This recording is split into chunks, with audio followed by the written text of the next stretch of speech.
जब हरि का गुणगान करते करते आंखों में अश्रुपात होने लग जाए तो समझ लो कि हरि की भक्ति हमारे अंदर में आ गई है। अच्छा, हरि की भक्ति करते करते आंखों में अश्रुपात हो जाए जी, हृदय गदगद हो जाए, यही प्रभु की भक्ति है, यही प्रभु की भक्ति यही है। प्रभु की भक्ति है। तो कभी ऐसा भाव हुआ क्या आपके साथ? बहुत होता है, ऐसा ना हो तो फिर आनंद नहीं आता आनंद है नहीं जी। आता। भक्त स्वतंत्र सकल सुख खानी, सुखों की खान है और बिन सत्संग न पावे प्राणी। जब तक भगवान का सत्संग नहीं ग्रहण करेगा तो वो भक्ति नहीं मिलेगी। यानी दोस्तों, वृंदावन में मैं लगातार आपको त्यागी महान संतों के दर्शन करा रहा हूँ।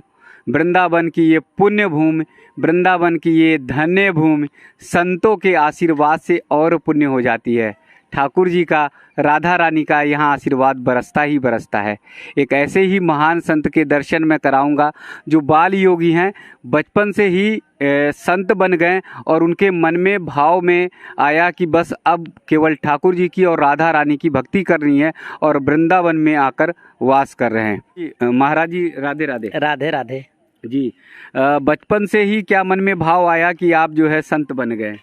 बचपनी में हमारी 10 साल की अवस्था थी, तभी से हम पूजा पाठ में लग गए। भगवान शंकर की पूजा पाठ करने लगे जी। पूजा पाठ करने लगे, रामायण पढ़ना, कथा भागवत सुनना, ये हमको बचपनी से बहुत शौक था जी। फिर 16-17 साल की अवस्था थी, तब से फिर हम साधु संतों की संगत करना हमको बहुत अच्छा लगता था जी। फिर हम साधु संतों के साथ में ही निकल पड़े। फिर हम इधर उधर जाने लगे साधु संतों के पास, उनसे भजन गाने का मुझे बहुत शौक था। भजन गाने हाँ जी, मैं भजन गाता और सत्संग भी सुनाता जी। सबको प्रेरणा भी देता जी। इस तरीके से आज हमको 18 साल हो गए और तब से हम राधा रानी की उपासना में लगे हैं। अब 4 साल वृंदावन में हो गए। इससे पहले हरिद्वार में भी रहे, अयोध्या में भी गए, काशी बनारस भी गए, बहुत जगह तीर्थ यात्रा में रहे, तीर्थों में गए और काफ़ी जगह रहे। और उससे अच्छा हमको वृंदावन में जब से आए तो अब हमको बाहर जाने का मन नहीं करता। अच्छा, वृंदावन में आए जब से, तब से जाने का मन नहीं करता है। कैसे साल हो गए वृंदावन में आए? वृंदावन में 4 साल हो गए हैं। 4 साल आए जी। कुल मिलाकर के 18 साल हो गए हैं। नीमसार में भी रहे काफी दिन तक, नीमसार में भी रहे जी। लेकिन सब जगह घूम लिया और 18 साल के बाद जो घूमकर वृंदावन आए तो यहाँ से फिर अब कहीं मन नहीं हटता? नहीं मन हटता। यहाँ की लता पता, वायु, सब भक्ति भावना, सब वातावरण देख कर बहुत अच्छा लगता है जी। जी। तो जैसे 10 साल की उम्र में पढ़ाई कर रहे थे तो कैसे अचानक भक्ति की तरफ मन बढ़ गया? वो बाल्यावस्था से ही भगवान की तरफ मन में एक विचार आया कि भगवान की पूजा पाठ करना चाहिए। फिर हमने शुरू कर दिया, फिर वो बढ़ता ही गया, घटा नहीं जी। और वो भाव जो है आगे बढ़ता ही गया और हम इस भेष में आ गए जी। तो पढ़ाई लिखाई क्या की महाराज? कक्षा 8 तक पढ़े थे। 8वीं तक जी। तो घर परिवार के लोगों ने रोका नहीं? घर वालों का स्वाभाविक है रोकना, लेकिन हम रुके नहीं। घर वाले तो रोकेंगे, स्वाभाविक है जी जी। तो अब वो भक्ति में और रस मतलब आनंद है, बहुत आनंद है। आनंद ना होता तो यहाँ क्यों पड़े होते हैं तो केवल अब जीवन का यही लक्ष्य है कि भक्ति मार्ग। अब जीवन का यही लक्ष्य है भगवान की। अब भागवत पढ़ो, रामायण पढ़ो, वेद शास्त्र अध्ययन करो और खुद पढ़ो, दूसरों को पढ़ने की प्रेरणा दो, लोगों को सुनाइए, भगवान की चर्चा करो, यही भक्ति है जी। तो मम गुण गावत पुलक शरीरा, गदगद हृदय नयन बह नीरा। जब हरि का गुणगान करते करते आंखों में अश्रुपात होने लग जाए तो समझ लो कि हरि की भक्ति हमारे अंदर में आ गई है। अच्छा, हरि की भक्ति करते करते आंखों में अश्रुपात हो जाए जी, हृदय गदगद हो जाए, यही प्रभु की भक्ति है, यही प्रभु की भक्ति है, यही प्रभु की भक्ति है। अच्छा, मुस्कुराते आप बहुत प्यारा है महाराज जी, आपकी मुस्कुराहट तो बस लाखों की है जी। महाराज जी, जैसे बोले कि अश्रुपात हो जाता है या आंख में आंसू आ जाता है, तो कभी ऐसा भाव हुआ क्या आपके साथ? बहुत होता है, ऐसा ना हो तो फिर आनंद नहीं आता है जी। भागवत पढ़ो, शरीर पुलकित हो जाए, रामायण पढ़ो, भगवान की कथा सुनो, हरि का नाम माला जाप करो, मतलब ये सब यही भक्ति है जी जी जी। नहीं तो जैसे ये भागवत पढ़ते पढ़ते कभी आपकी आंखों में आंसू आने लगे क्या? बहुत आते हैं, क्यों नहीं आए नहीं तो आए जी। अच्छा हाँ? कोई ऐसा प्रसंग आ जाता है कि कोई ऐसा भाव आ जाता है? प्रसंग ही होता है, जैसे जिस दिन भक्तों ने भगवान को पुकारा तो भगवान नंगे पांव दौड़े। कितने करुणा निधान है, किसी देवताओं को भेज सकते थे लेकिन देवताओं को न भेज करके वो स्वयं दौड़े चले आते। इसके पीछे दौड़े थे?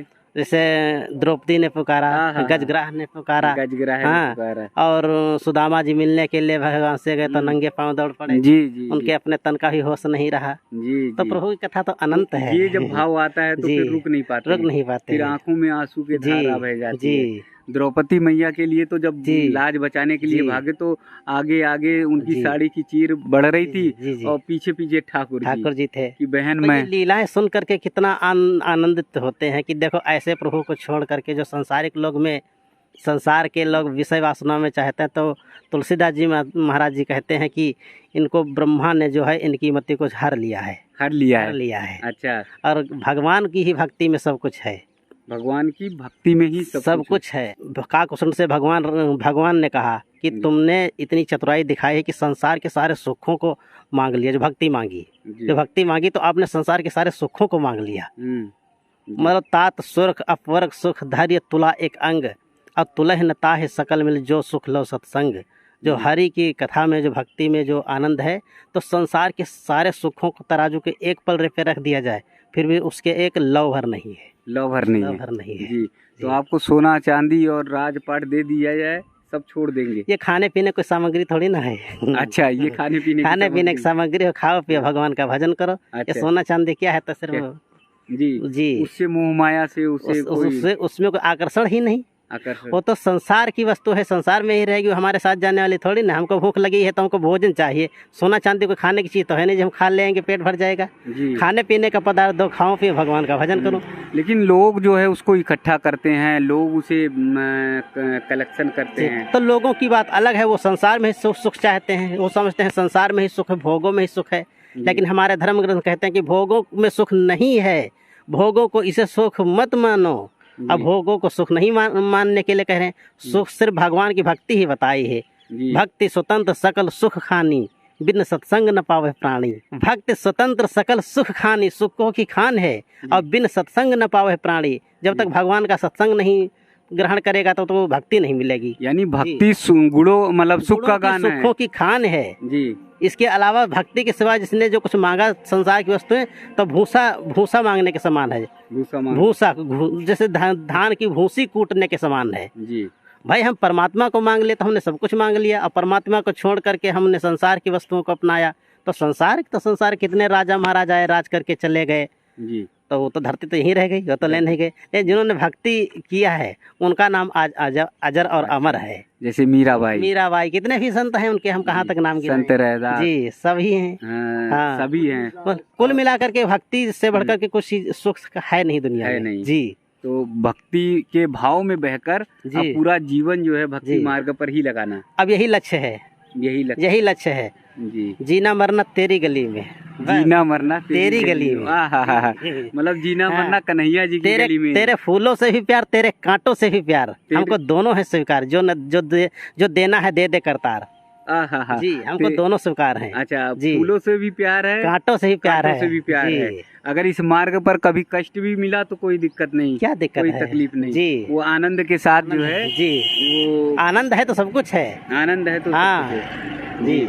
तो महाराज जी जैसे आप कह रहे थे भजन बहुत प्यारा गाते थे, तो 2 लाइन कोई प्यारा सा भजन सुना दीजिए। हाँ जी। मुझे ये तो बता मुरली वाले, तेरा जलवा कहाँ पर नहीं है जी।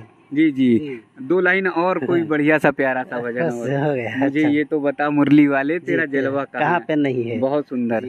आँख वालों ने तुमको है देखा, कान वालों ने तुमको सुना है जी। तेरा जलवा उसी ने है देखा जिसके आंखों पे पर्दा नहीं है जी। वाह वाह वाह जी।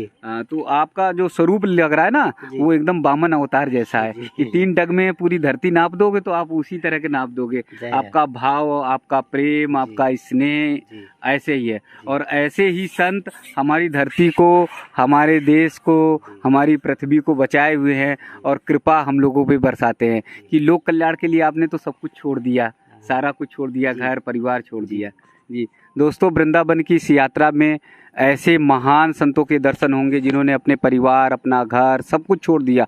उनका मूल उद्देश्य, उनका मूल भाव है सिर्फ ठाकुर जी की भक्ति करना, ठाकुर जी की सेवा करना और ठाकुर जी के चरणों में अपना जीवन व्यतीत करना। तो ऐसा भावपूर्ण दर्शन, ऐसा आनंदपूर्ण दर्शन आप सबको वृंदावन में मिलेगा। तो कहीं पर भी अगर आप हैं तो एक बार वृंदावन ज़रूर आइए, ऐसे महान संतों के दर्शन आपको मिलते रहेंगे।